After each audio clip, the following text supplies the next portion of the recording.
When you were growing up, did you ever walk into the kitchen and ask your mom what was for supper?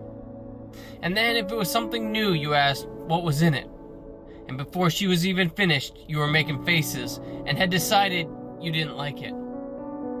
Have you ever had whole beans? How it works is you make a hole in the ground a few feet deep by a few feet in diameter.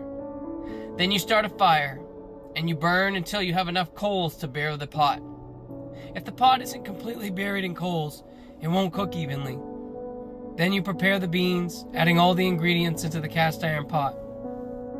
Then you place the lid on, and you seal it shut with wire. This is very important.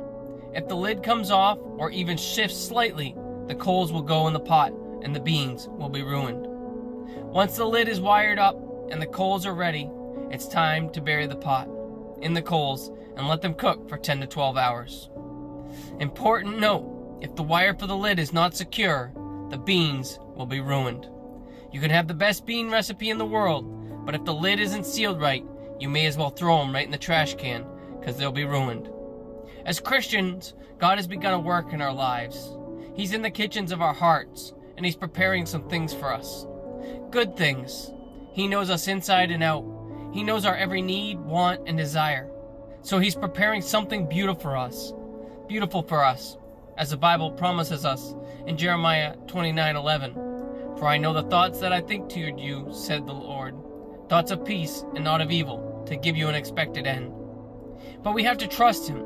We have to trust He has our best interests at heart. We have to trust that He loves us and is preparing something good for us. The Bible tells us in Proverbs 3:5, trust in the Lord with all thine heart, and lean not unto thine own understanding. What God's cooking might not look like anything we've ever had. It might not smell like anything we've ever had. We may not have ever seen it cooked that way, but we have to trust Him. Not our own senses, not our own understanding, but trust Him. Sometimes He's cooking and we don't even see Him in the kitchen. And we get impatient and we start running our mouth and whining and complaining. The Bible tells us in James 3:8, but the tongue can no man tame. It is an unruly evil, full of deadly poison. The tongue is the most unruly member of the body. Sometimes things are cooking. God is moving and working things in our favor. And since we don't see anything happening, we get impatient and pull the lid off and open our mouth and ruin the very blessings God had prepared for us. Instead of whining, instead of complaining, instead of telling your brother or your sister or the guy at the bank or the lady at the grocery store how bad your life is, if instead we focus on what we do have, focus on what God has blessed us with, and trust that Philippians 1:6 tells us, being confident of this very thing, that He which hath begun a good work in you will perform it until the day of Jesus Christ. God's not done yet.